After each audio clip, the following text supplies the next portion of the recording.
Greetings indie warriors and welcome to I Dream of Indie Games. My name is Old Gamer Joe and it's Friday, so that means it's time for Indie Underdogs. Yes, if you want to discover some hidden indie gems that came and went, well this is the show for you. We've got 10 awesome, very weird selections for you this week, so grab yourself a cold drink and hit that like and subscribe button if you've yet to do so, cause it's go time.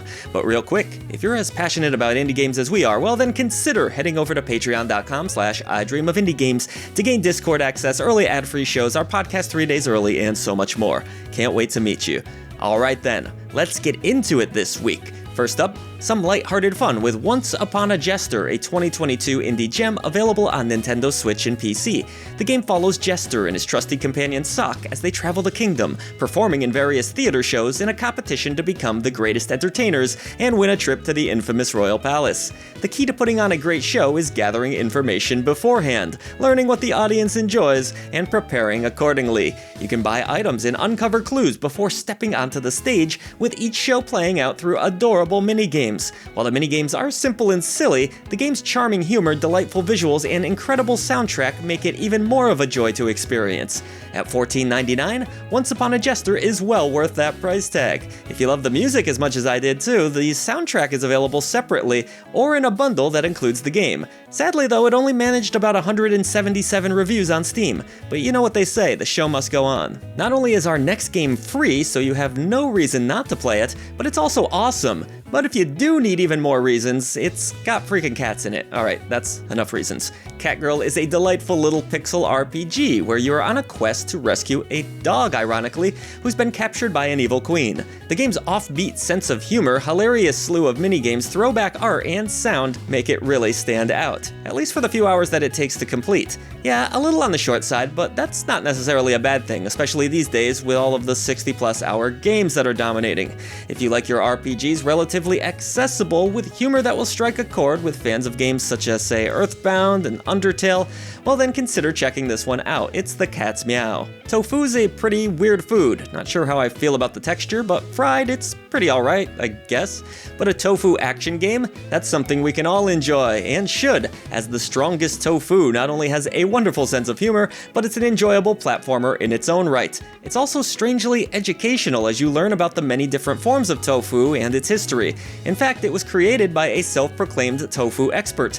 Selecting between 3 different types of tofu, and one that can be unlocked eventually, the game offers simplistic action platforming gameplay as you burst your way through some of the zaniest levels imaginable, avoiding dangerous obstacles such as saw blades and even sharks. Each tofu plays a bit differently as you would expect, but there just aren't that many buttons to be concerned with regardless, making it a game that anyone can easily get into, though certainly one that comes with its challenges. There are trivia questions and other oddball minigames too, adding a bit of spice to the overall package. With quick responsive controls and a fun visual and audio presentation, you should definitely firm up and grab this indie, as it only achieved a little over 200 user reviews on Steam. Sticking with the platforming genre, may I now turn your attention to Conbunn Cardboard, a game where, as the title implies, you play as a bunny in a world where everything is seemingly made out of cardboard. The jumping and movement feel way better than they have a right to in this game, but it's the cute visuals and feel-good vibes that it emits that you'll remember the most about it.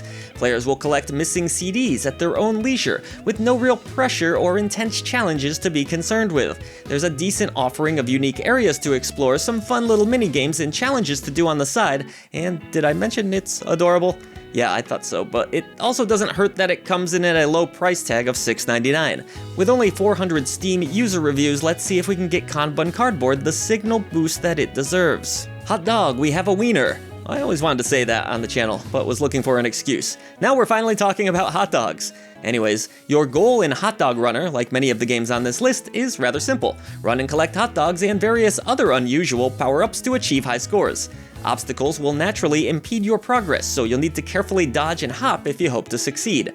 Since release, the game has been improved upon too, with new characters, more power-ups, controller support, better collision detection, and more.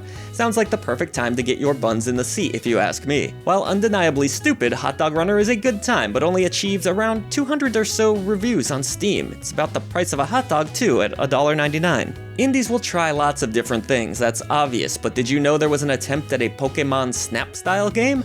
It's a shockingly good one too, called Penko Park. First off, look at the visuals of this title. They are really distinct. I love them. Secondly, I don't like most of the Pokemon games, I gotta be honest with you, but I'm in the rare camp of Pokemon Snap being one of my favorites, and so Penko Park also speaks to me on that level. You'll search for unusual creatures using power-ups and whatnot, with each course having plenty of hidden secrets that makes revisiting them a no-brainer. Now, it's worth noting the actual themes of this game are quite a bit darker in comparison to the Pokemon franchise, but nothing I'm sure you can't handle. Just 500 user reviews on this one though, a shame with its very friendly $13.99 price tag. Next up is a point-and-click retro throwback, Lucy Dreaming, which was sadly left dreaming about more sales. You can't say they didn't try here, with all of the offbeat humor, pixelated visuals, and obtuse but solvable puzzles that the genre's known for. Heck, they even got the voice of Guybrush Threepwood on board.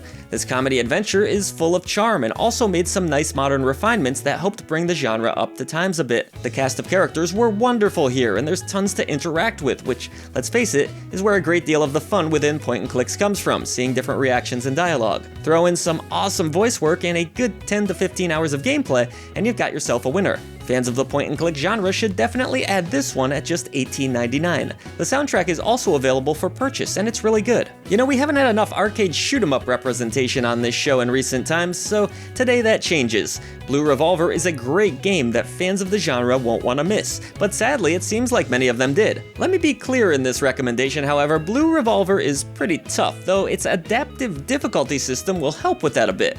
Using an assortment of special attacks and guns, you'll weave your way through all sorts of chaos across different themed stages using a variety of characters.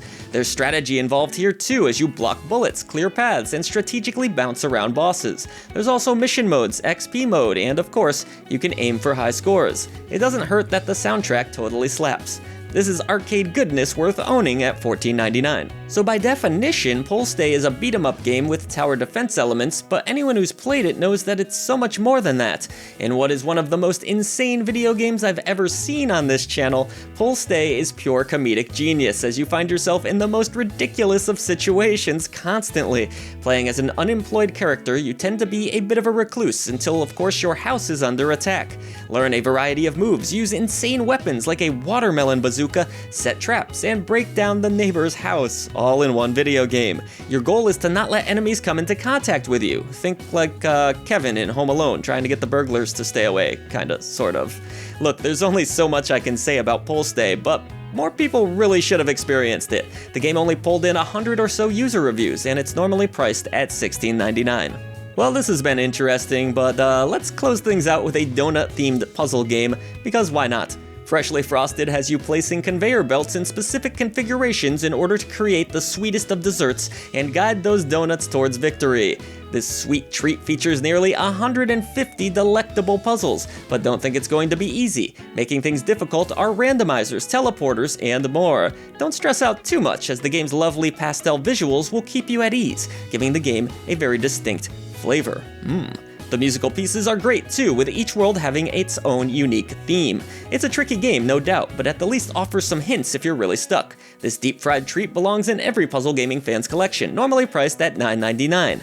And that's gonna do it for this week, folks, but did you find the next indie game of your dreams? These were some really weird, awesome, hidden indie gems. I had a lot of fun making this list, and I hope you enjoyed it too, so let us know in the comments below which ones you'll be picking up, and some of the weirdest games you've played. Voice to the voiceless, and I'll see you in the next video for more great indie gaming coverage, right here at I Dream of Indie Games.